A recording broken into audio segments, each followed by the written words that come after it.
manusia. Assalamualaikum warahmatullahi wabarakatuh. Waalaikumsalam warahmatullahi wabarakatuh. Alhamdulillahi haqqa hamdi. Wassalatu wassalamu ala man la nabiyya min ba'di wa ala alihi wa ashabihi amma ba'd. Segala bentuk pujian berasal dari Allah Subhanahu wa taala, Raja yang sebenar-benarnya. Allah lah Zat yang Maha Adil dan bijaksana. Salawat bertandaikan salam kepada seorang pemuda yang berwajah sangat tampan, berakhlak mulia dan bijaksana. Siapakah beliau? Beliau adalah baginda Habibuna Nabiyuna Muhammad sallallahu alaihi wasallam. Yang kami hormati Bapak Putra Kasrin Huta Barat MPD sebagai dosen pengampu mata kuliah konsep dasar PKN SD, serta teman-teman yang sangat saya banggakan. Baiklah, pada pagi hari ini, mari kita saksikan dengan seksama presentasi Project Citizen dari kelompok 1 dengan judul Hak Asasi Manusia. Kepada kelompok 1, dipersilahkan dengan segala hormat.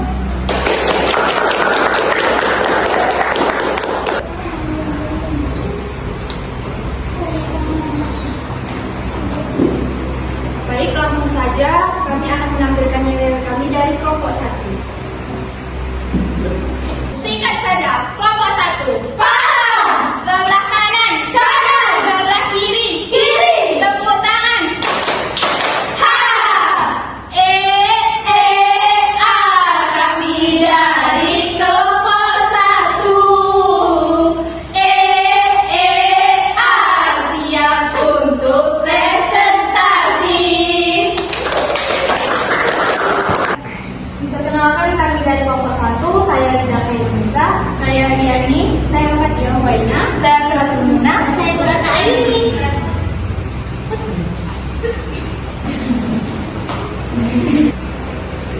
Baiklah, untuk pemaparan materi pertama tentang masalah yang diangkat oleh kelompok 1 yang akan dipaparkan oleh Fatia Waina. Kepada Fatia Waina dipersilakan.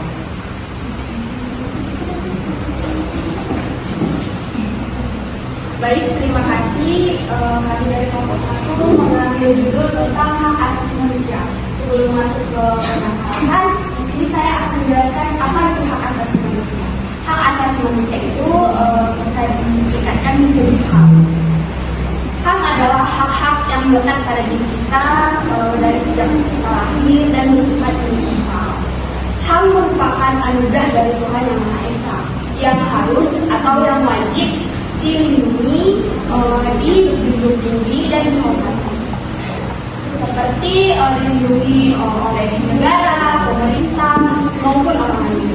Baik, langsung saja ke sini. Di sini ada masalah. Kami mengangkat ada 3 masalah. Yang pertama itu ada masalah pembunuhan. Pembunuhan adalah salah satu pelanggaran HAM karena menghilangkan hak seseorang untuk hidup. Dan yang kedua adalah pelecehan seksual. Nah, pelecehan seksual juga merupakan pelanggaran HAM karena berkaitan martabat, mengandung diskriminasi serta merusak kesejahteraan fisik dan mental korban. Selanjutnya ada kekerasan penganiayaan, merupakan pelanggaran HAM karena merusak hak hidup aman, mengancam kesejahteraan fisik dan mental serta melanggar perlindungan dasar individu. Baik, hanya segitu saja. Terima kasih. Saya kembalikan kepada MC.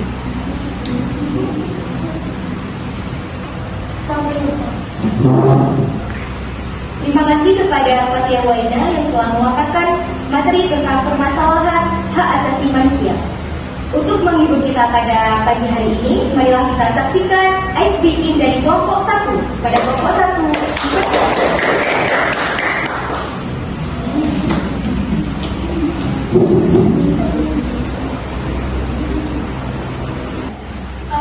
kepada teman-teman diharapkan untuk berdiri. Ikuti kami dulu ya. 1, 2, 3. Buka tutup, buka tutup, bertepuk tangan. Buka tutup, tepuk tangan lagi. Digulung-gulung, lalu tersenyum.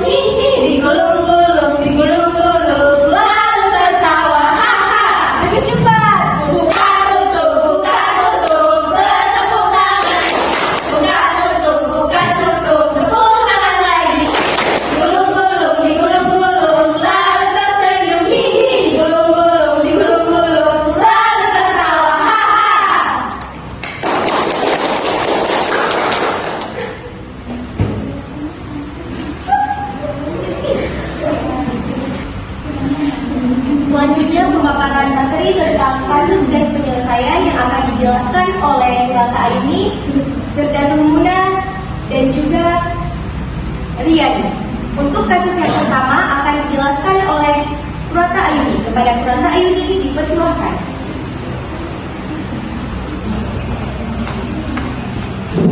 Nah, jadi untuk masalah pembunuhan kami mengambil kasusnya yaitu kasus pembunuhan berencana Brigadir J atau Nofriansyah Yosua Huta Barat oleh Verdi Sambo sebagai otak pembunuhan. Brigadir J meregang nyawa di rumah salah satu pejabat Polri di perumahan Dinas Duren 3, Jakarta Selatan pada Jumat 8 Juli 2022 sekitar pukul 5 waktu Indonesia Barat. Jadi, pada pembunuhan ini, Sambo melibatkan 4 anak buah dan ajudannya yang telah ditetapkan sebagai terdakwa. Pembunuhan berawal bermula dari kemauan Putri Chandrawati, yaitu istrinya, yang mengalami percobaan budak paksa Brigadir J membuat Sambo naik hutan. Itu Sambo mengajak bawahan dan ajudannya itu merencanakan pembunuhan terhadap Brigadir. Nah, jadi pada peristiwa ini terjadi di rumahnya Verdi Sambo, Komplek Polri Duren 3, Jakarta Selatan.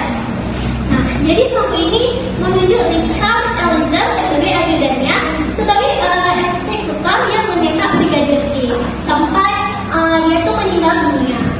Jadi atas pembunuhan ini, Sambo sebagai dalang dijatuhkan hukuman oleh pengadilan. JPU meyakini Sambo melanggar pasal 340 KUHP contoh pasal 55 ayat 1 KUHP dan pasal 49 contoh pasal 33 Undang-Undang nomor 19 tahun 2016 tentang perubahan atas Undang-Undang nomor 11 tahun 2008 tentang informasi dan transaksi elektronik contoh pada pasal 55 ayat 1 KUHP. Nah, selanjutnya ada penyelesaian dari kasus pembunuhan tersebut, yaitu Verdi Sambo didakwa dengan pembunuhan berencana dan obstruction of justice, yaitu menghalangi penyelidikan. Sidang perdana digelar pada 17 Oktober. Keputusan pengadilan pada tingkat pengadilan negeri dan pengadilan tinggi. Verdi Sambo dijatuhi hukuman mati. Namun Mahkamah Agung atau MA kemudian mengubah hukuman tersebut menjadi penjara seumur hidup pada Selasa 8 Agustus 2023. Selain itu, hukuman terdakwa lainnya turun menjadi lebih ringan. Berikut daftarnya. Verdi Sambo yaitu hukuman mati jadi penjara seumur hidup, yaitu ada Putri Chandrawati hukuman 20 tahun penjara menjadi 10 tahun penjara. Dan ada Kuat Makruh yaitu hukuman 15 tahun penjara menjadi 10 tahun. Dan ada Rizky Rizal hukumannya 13 tahun menjadi 8 tahun. Sekian pembicaraan dari saya kembalikan kepada MC. Terima kasih. Selanjutnya pemaparan materi tentang kasus dan penyelesaian yang kedua yang akan dipaparkan oleh Firdatul Muna. Kepada Firdatul Muna dipersilakan. Baik, dari permasalahan pelecehan seksual kami mengambil kasus yaitu AY umur 37 dan HH umur 40 pegawai BUMN di Kabupaten Cianjur menjadi bulan-bulanan karena diduga melecehkan gadis SMP dengan modus mencekok minuman beras.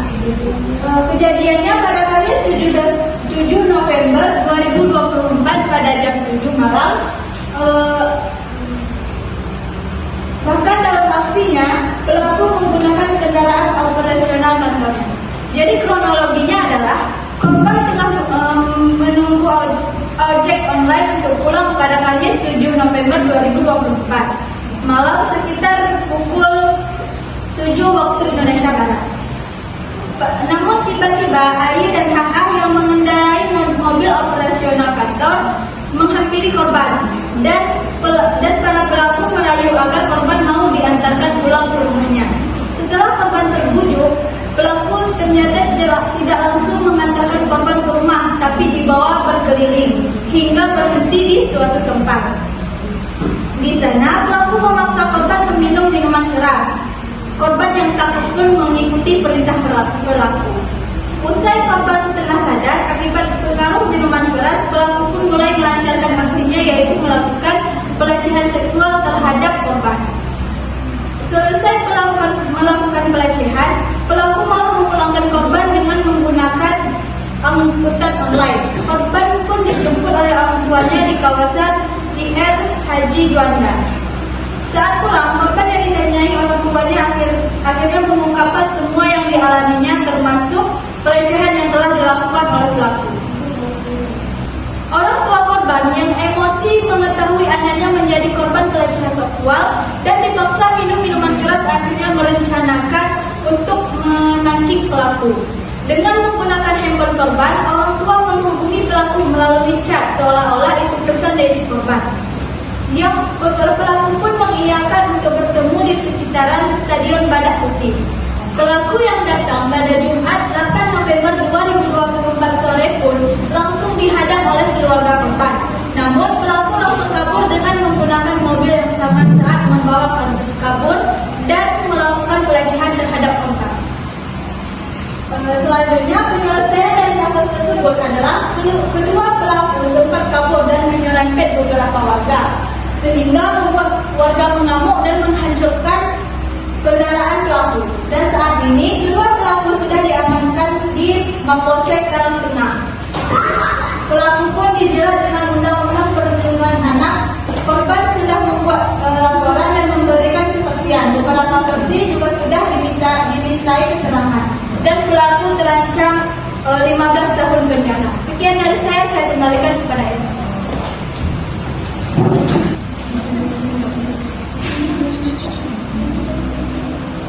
Terima kasih kepada kedua pengguna yang telah memaparkan materinya.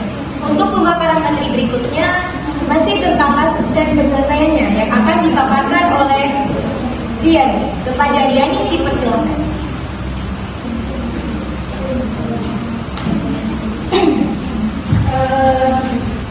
Baik, di sini saya akan memaparkan kasus tentang ayah di Surabaya ditangkap usai aniaya anak kandungnya yang autis. Di sini seorang anak berkebutuhan khusus atau penyandang autis berinisial JD diduga mengalami tindak kekerasan dari ayahnya sendiri di Surabaya, Jawa Timur.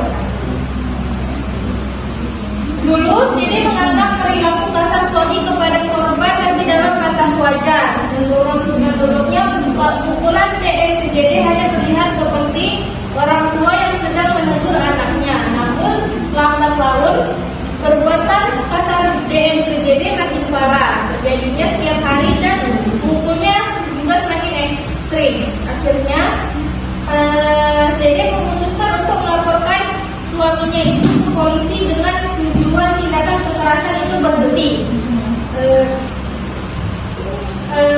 CD berkata, kalau pukulnya tidak berniat untuk aniaya, dia nggak saya laporkan. Biasanya ada luka merah bekas ditampar. Jadi habis bikin laporan, saya langsung visum di pipi tulang dan di tulang pipi. Jadi melaporkan suaminya tersebut ke Polrestabes Surabaya pada hari Senin tanggal 10 bulan Juni lalu. Laporan itu sudah terregistrasi dengan nomor LP-B-5666/2024 SPKT Polrestabes Surabaya, Polda Jawa Timur. Jadi melaporkan suaminya dengan pasal 80 Undang-Undang Nomor 35 Tahun 2014 perubahan atas Undang-Undang Nomor 23 Tahun 2002 tentang perlindungan anak. Dari kasus ini penyelesaiannya itu bahwa tersangka DN sudah ditahan di Polrestabes Surabaya akibat kekerasan yang dilakukannya. DN ditangkap oleh aparat di rumahnya pada hari Sabtu tanggal 28 bulan 9 di Subuh. Sementara itu, Kasih Humas Polrestabes Surabaya AKP Haryoko Widi membenarkan laporan kekerasan terhadap anak penyandang autis itu pihaknya tengah melakukan proses penyelidikan lebih lanjut. Sekian dari saya kembalikan kepada moderator. telah memaparkan materi tentang kasus dan penyelesaian yang ketiga. Untuk selingan kita pada hari ini, marilah kita saksikan ice breaking dari kelompok 1 kepada kelompok 1 dipersilakan dengan segala hormat.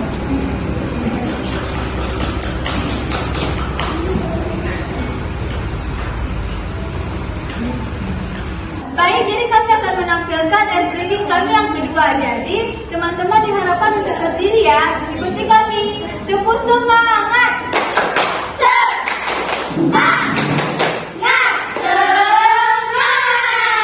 Sekali lagi ya teman-teman.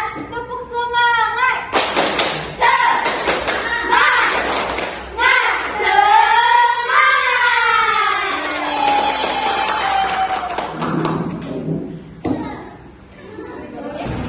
Selanjutnya pemaparan materi tentang solusi yang akan dipaparkan oleh Dida Khairunisa. Kepada Dida Khairunisa dipersilakan.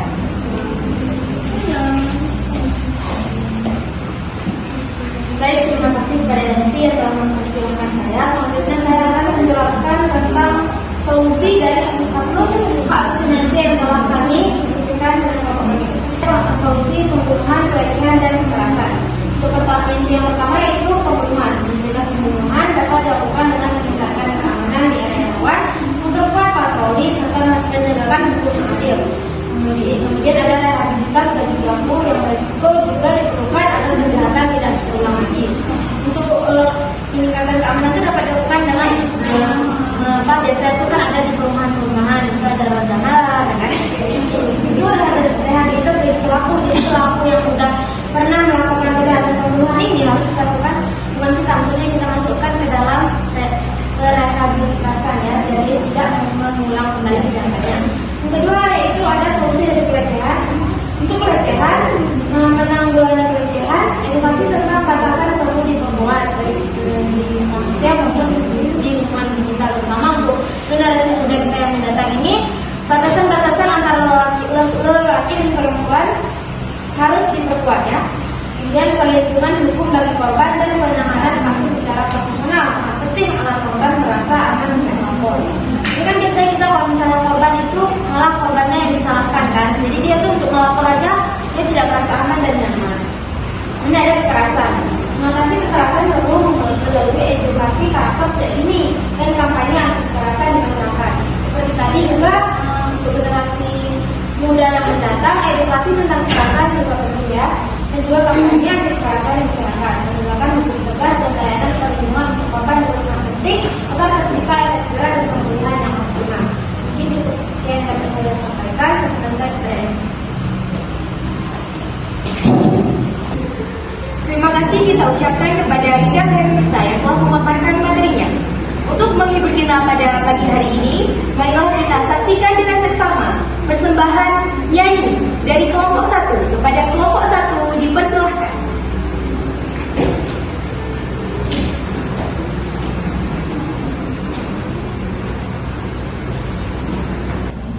Baiklah, kami akan menyanyikan lagu yang berjudul Rasa Sayangi. Rasa sayangi, hei lihat dari jauh. Rasa sayangi, rasa sayangi, hei lihat dari jauh. Rasa sayangi, dan dalam Surabaya jangan lupa beri kita, jangan suka memandang saya nanti bisa sakit mata. Rasa sayangi, hei lihat dari jauh. Rasa sayangi. Kalau ada sumur di ladang, boleh kita menumpang mandi. Kalau ada umurku panjang, boleh kita berjumpa lagi. Rasa sayangi, hei lihat dari jauh. Rasa sayangi, hei lihat dari jauh. Rasa sayangi.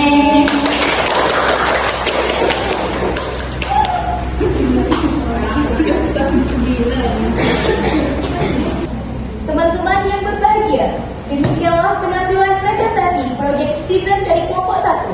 Semoga apa yang telah disampaikan dan dipaparkan dapat bermanfaat bagi kita semua. Saya Nailul Azmi selaku MC pada hari ini. Mohon pamit undur diri.